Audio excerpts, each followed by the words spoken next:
Hello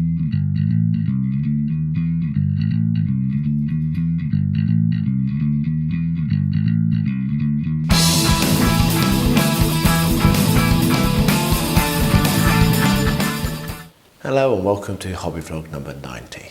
Now this week has been even more ridiculously busy for me and even less hobby time. So while there is some video here and yeah, I have done some stuff, I really haven't done very much at all and very little of what I planned to do. This weekend I've had a visit from a friend, which is awesome, and we've had a little bit of time to game yesterday, and I will have a little bit more time to game with him today, which is really cool. Enjoying that a lot. We are playing Infamy, which you will see a little bit of in this video. I've received a box of goodies, so yeah, that was good this week. So we're trying that game out. And I have managed to keep my 20 minutes going and get a little bit of paint down on a few things, but yeah, it's been a crazy busy week. So I hope you enjoyed the video. I hope that you'd like to see what I did manage to do. I have endless hope that next week will be better and I'll get more done, but we shall see. For now, this is what this week was, and thank you very much for watching. I've left these overnight. I think I am going to leave these as plain, though I might paint them another time, but for now I'm not going to because I'm not sure what colour. And it doesn't matter because I can do it after I've done this stage, which is using my terrain paint, which is just normal house paint mixed with PVA and some water, and there is a video in the footer explaining how I make it if you want to know, in the description of the video. And what I do is I paint this on relatively thick, but not too thick in this case. You can paint it on in whatever you want. I try to keep it clean off the sides as well because that's the effect I'm looking for. So I'm going to paint this on where I want it and carefully remove it where I don't. And then when I've got a little area covered, and I'm going to do it in small areas for this because I want to be really neat, then what we do is we'll pick this up. I have a bucket of sand here. I'll just zoom out a little bit. So a bucket of sand here, and then literally this is sifted builder's sand, and literally just scatter it on top and then immediately let it fall off. And that gives us a nice texture. So I'll do that on the whole of this, where I want the terrain to be. Let that dry, and then what I do is I put another coat of exactly the same paint on top. So I'll do that, and then I'll bring you back for the next step once those two stages are finished. So I had an idea, and we're now going to find out whether it was a good idea or not. And the idea was to get Quinn from Quinn's Budget Crafts to do me a custom bit of sculpting in 3D, and he's made me a frame. Now I've got it all printed out now, and what I need to do is glue it together. He's printed in 4 parts because that's how it would fit. So I've got him to print it in such a way that it will hopefully key together quite nicely. However, it has slightly warped because of various things. It's very hot here at the moment in Bulgaria, so it's warped a bit, but I'm hoping that with a little bit of care and a little bit of gentle persuasion, I'll be able to make this into a relatively solid thing. So what I've asked him to do, and what he's done, is he's done sloped, as you can see, he's done the edge of the cut on an angle, so they will hopefully glue together quite nicely like that. So what I'm going to do is just a little bit of super glue on one side, like that, and then I'm only going to do one corner. I'm going to get that, or one edge, I'm going to get that glued in very, very nicely and solidly. And then when that's glued in nicely and solidly and is not going to move, then I will do the other side. And then when that's done, I will glue the two halves together. So I won't run the camera all the time because this is actually already annoying me in terms of gluing my hands together. But I'll show you what it looks like when it's all glued together. Hopefully it will work. So yeah, I'm going to stop the camera now so I can actually focus on the gluing.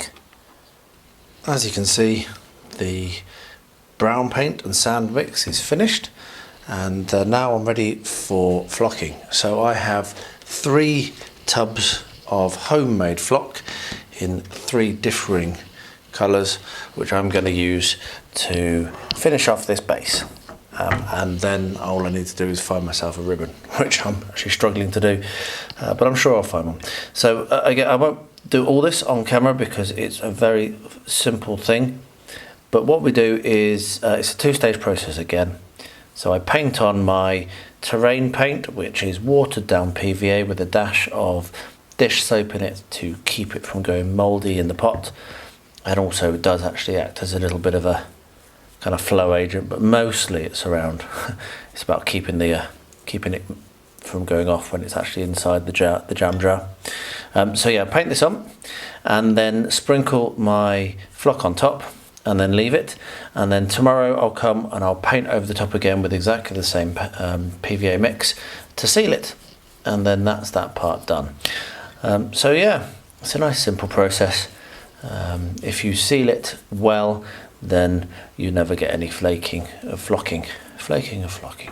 So anyway, there we are. So quickly show you how I do it. I just take a pinch and I scatter it.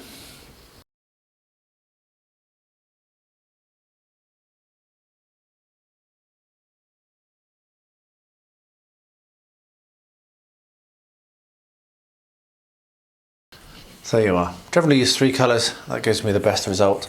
I'll finish the rest of this off, get it all sealed, and I'll bring you back when that's done. So here we have a 3D printed cube, but it was printed in 4 parts. Quinn did this for me, really pleased, and it's worked out fine. It's going to be really good for me with what I'm doing here. So what I'm going to do is I'm going to glue the viewing area that I created to the front of this. So it will extend slightly over the bottom, which is what will actually then go in front of the base. And once that's done, I'll be able to paint it and then start to string the clouds and the little aeroplanes from this, and then stick it onto the bottom, and then we'll be done. One thing I'm going to try and find, and I should really have planned this, I'm running out of time, is some reflective material to go on either side. Whether I end up having to just use tinfoil, I'm not sure. I don't think that'll work very well, but it might be all that I've got. So anyway, I'm just going to use some super glue to glue it to this edge, and then clamp it in place. Once this is dry, I'm actually going to clip some of the frame away, funnily enough. Specifically, I'm going to cut here and here because it's getting in the way of my lovely base, particularly where I've done the little river and what have you, and I just don't want it, so I'm going to cut it there. But I'll do that once I've finished all the other structural work, so it stays as solid as possible and doesn't risk falling apart. So there we are. Let's glue that on, clamp it in place, make sure I get it right, and let that to go off, and then I'll bring you back for the next step very shortly. You can never have too many clamps, as I always say. And here, just 4 clamps will be enough, I think. So there we are. Right, let's let that go off, and then prime it, just undercoat it some colour, and then get to arranging the clouds, which is going to look really cool. I'm actually really enjoying this. It's a bit different from what I normally do, but I'm having a lot of fun. I sat down with the intention of building more of this, but what I've realised is that I am an idiot, as is my trademark, and these two here, these edges here should have been joining. And if we look inside, hopefully I can get this to actually show on the camera, if we look inside at each end where these little kind of like tabs are, I've sat that to the bottom of the tab, and I should have sat it to the top. You see there's a gap there on either side, and that would have meant that these would have been tighter up to the top. Now if you have a look, the other side is pretty good, but I think both of them unfortunately need to come off. So it's glued down with super glue, which means it's not going to be the easiest thing in the world to remove, but with a little bit of care I think I can. And then what I'm going to have to do is re-glue it. So I'm probably not going to do that on camera in case I break the whole thing and swear, and then I have to buy another one, and then you wonder why it takes weeks for me to get back to this project. But yeah, I need to do it right, because the cap which was going to stick on doesn't fit with how they're sat at the moment, and that's just not satisfactory. So I'm going to take the roof off, re-glue it, and I'll bring you back when I get to the next step. Right, I've managed to just about do the roof. It's not great. There's gaps I'm going to have to fill, whatever. that's fine. It will look fine. It's not quite flat, but it's getting there. The next step that I'm going to do is going to be to stick the downpipes. So there's one that's going to go just here, and one that's going to go on the other side, just there. And then also I'm going to stick the door in place. Okay, so that's what I'm going to do now. That's numbers 12, 13 and 14, and then we'll see what the next step after that is. I think it is actually building this little tower, so I might do that also as well, but I'll show you what that looks like when I get to it. So first of all, we're going to do the downspouts and the doorway, and then I will look at the next steps. So that actually was quite fiddly. I've done one of the downspouts and I've done the doorway, but the doorway doesn't have anything actually to glue to apart from the surround, so I'm kind of going nowhere near it. The next step would be to do the bell tower, but because of how it's assembled, I would not be able to paint the bell, and I want to. So I'm going to leave that for now and go and paint the bell and then assemble it once I've done that. So what I'm going to do is another sub-assembly, and I think I'm going to end up with a few sub-assemblies before painting and then finally gluing it together. This is going to be the entrance hall, or the entrance, which has this kind of like a front bit here, a couple of walls and a couple of floors. So I'm going to glue these sections together, let them go off, and then going to run out of time for now, and I'm going to look to see if there are any other sub-assemblies that I need to put together before painting and filling, and then yeah, I can crack on. So let's get this done, and then I will bring you along for the next step when I get to it. So I've glued the cardboard to the front of this frame, as you can see. What I'm now going to do is prime it quickly and then stick it in place, and then I can start to string the clouds and other items in there. I'm still struggling to find any material which is going to be reflective enough to go on the sides, so that may not make it in time to build, in time for the actual contest, but I've added on afterwards if I don't get it. But yeah, it at least will be close to done by the time it needs to be. A bit frustrating to be this close, but maybe a fail, but onwards and upwards. It's mainly a function of my availability of time to focus on it rather than anything else. That's why I'm struggling so much, just so busy.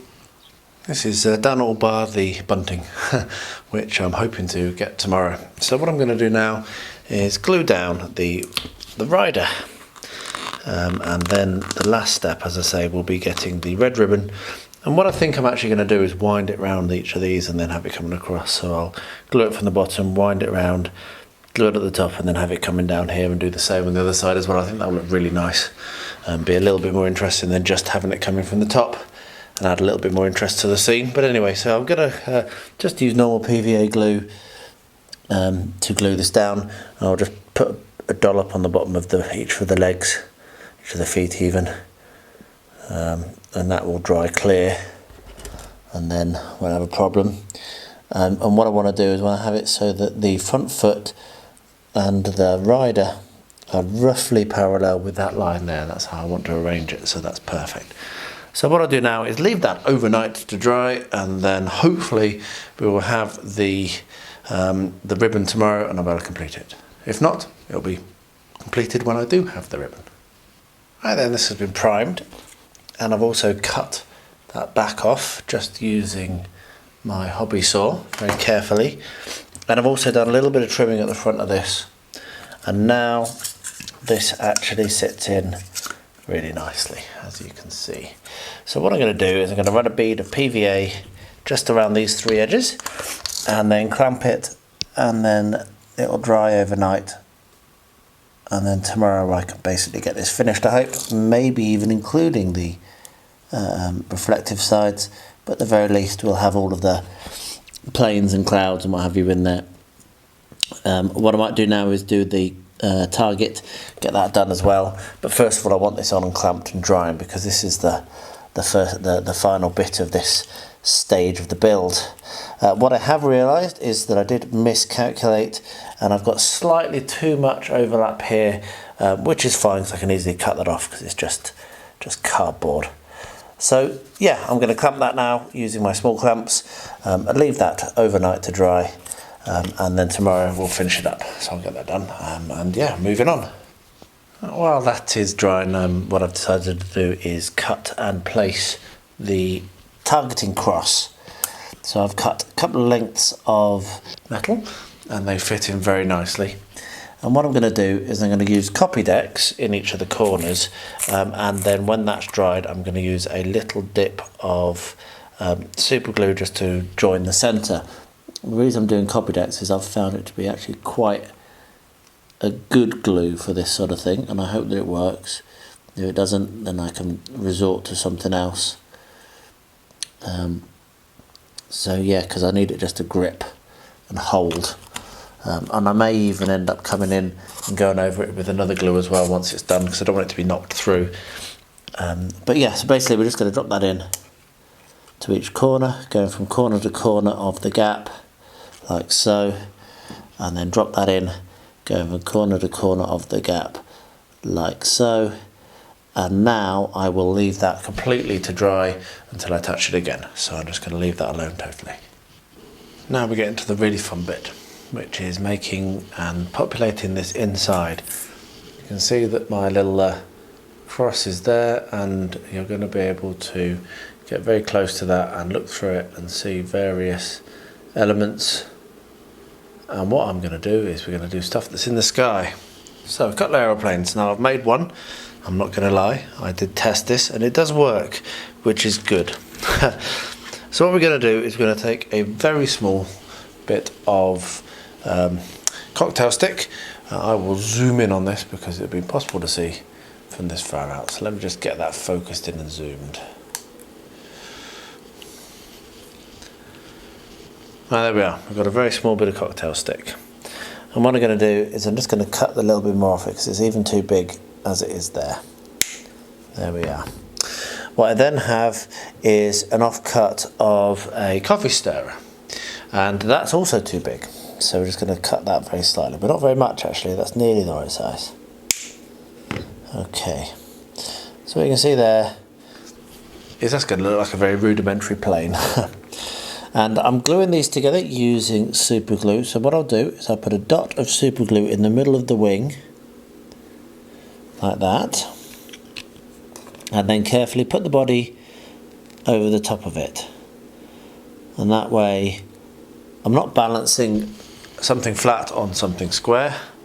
Maybe move that a little bit more central, it's quite hard to stay in the middle of the viewfinder when you're this zoomed in. So yeah, so that's a much better way of assembling the plane when you're trying to put a round thing and glue it to a circular thing. So when that has gone off, which won't take very long because super glue does dry with wood very quickly, I have just here at the bottom a very small triangle. And that's the other side of the triangle off which I used to make the tailplane for the first one. And what I'll be doing is I'll be gluing that on the end. But when that's dried, I'll bring you along and I'll show you that. And then it's just a very quick paint them green, and then we'll put them inside the actual cube.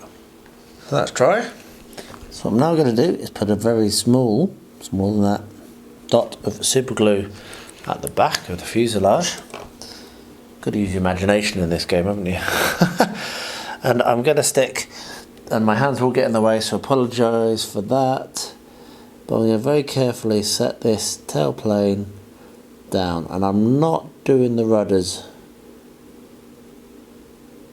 just doing the upright, because it'll be a nightmare otherwise. There we are, very, very carefully do that, and that now has a little tailplane on it which is going to be perfect. So when that's dry, I'll go, and all I'm doing is just throwing green paint on it, nothing too fancy. I think 2 planes will be enough. I'm going to do another couple of little bits and pieces inside, which I'm going to do now while I wait for those to dry. So let's readjust the camera and carry on with that. So one of the major things that I want to model inside this is clouds, and I'm using the innards of an old pillow. It's a holofill basically. It's not cotton wool, which is very much pulls apart. This is holofill, which is slightly more structurally sound, and I've got a very, very thin piece of wire, as you can see, and what I'm going to do is I've pushed that through the holofill and kind of bent the wire around. I will possibly put some glue in it, but it's relatively secure as it is right now, and I'm going to be able to suspend that like this to get a cloud that is hovering in the middle at the top. So I will be looking at gluing that to the frame and then having that suspended there. And what that will do is will give it a nice little bit at the top when you're looking through that there's a cloud, and I'll also be able to put one of my aeroplanes in that. I'm going to put another cloud in just in here, which is not quite in shot, there, just in there. And I'm also going to do something actually from the on the bottom of the view, because I don't just want two planes. I want to have something on the ground that you can maybe focus on. So here's some more holofill that I've literally just pulled out of the out of the cushion, and you can see here we've got a very, very thin fluffy bit, which is perfect for what I'm looking for, because what I'm going to do is I'm going to glue that in on the ground, coming from over here, and that can maybe be a steam train or something like that, that maybe might be something else you might want to target. So I'll glue that in place, and I will also glue the the one cloud in place, and then when the planes are ready, I'll bring you back for the next step. I'm just going to glue these two things in place. Hopefully this will stay upright. It's not at the moment, so I might need to tease it a little bit more and actually get it to reach and glue it at both ends, which is still fine as well. Not the greatest thing, but that'll do. So I might have to glue that at both ends. But yeah, that's basically what I'm going to try to finish now, not on camera because it's going to be a bit fiddly. So there we are. We have a cloud in, and if that would focus, which was focused just when I hit start, we also have an aeroplane, which is out of focus at the moment, which is a bit annoying. Hopefully maybe it will focus again. But anyway, there's an aeroplane coming out of that cloud. So what I'm now going to do is glue the second aeroplane, which is just down here, which I'll pick up very carefully. They are teeny tiny. And I'm going to glue a little bit of metal along one side, a little bit of the wire along one side of this. And then when that's set, I will then be able to glue that to the side of this, just down here, and it will be able to be, the plane will be shooting in from that angle there. So I'm going to do that, and I think that's going to be me for the night. I did actually earlier on try to cut some mirrors, because I want to have mirrors on either side. I thought I'd managed to find some plastic mirrors, some cheap plastic mirrors, but it turned out they were glass, so it didn't shatter. I was very careful. I was wearing a mask and wearing goggles. Here are my goggles still out, but it didn't work. So tomorrow I'm going to have to try and find a proper glass cutting implement, otherwise this will have to be open-sided, which is a bit annoying, but it is what it is. I'm not going to clean close it because I want it to be too dark, but I did want to have mirrors on either side just to kind of like make it a little bit more interesting and extended. So a little bit of super glue on the side of this plane for this little bit of wire, and then I'll stick that on, and then I'm going to call it a night, and we'll be back to this tomorrow to try and finally finish it. So one thing that did happen this week was I received this box, and in this box is a bunch of miniatures from Alex at Storm of Steel, which is an awesome YouTube channel you should all go and watch. And I haven't opened it at all. It arrived days ago and it's just sat like this next to my desk. So what we'll do is we'll pull everything out and have a look and see what's in it. I won't take everything apart. I've got my friend Steve here this weekend, and we're going to actually have a go at this. We're going to play it straight away. So yeah, let's just pull all this paper out. Very well packed. It's 15mm scale, and it's Romans. Celts versus Romans, and I believe we have the rules at the bottom as well. So let me slide that out. Infamy. So we're going to take this apart, open up everything and have a game, and I'll come back later and tell you what I think. So I got these all unpacked, and yesterday evening we even started a game. And yeah, they're really, really nice miniatures. I'll zoom right in. You can see there we've got Asterix and Obelix leading a bunch of Gauls. And over here we've got some of those Romans coming over that hill. They're cool miniatures, and the game which we've started playing, as you can see, we're just kind of doing a bit of an explore game, not mattering, just trying to learn the rules. It's okay. I was very worried before I started it was going to be massively complex, because reading the rules, there's a lot to it. But whether we've made lots and lots of mistakes, I don't know. But we had enough fun last night, and we're going to carry on again today. So yeah, pretty cool. Quite pleased to picked it up, and it's good to be playing something a little bit different. And I'm not actually playing anything at all, frankly. So there you are. That was the week that was. Thank you so much for watching. It really has been busy for me. I'm amazed at how long this video has turned out to be. Let's see how next week goes. And for now, thank you for watching, and please stay safe, stay well, and stay healthy.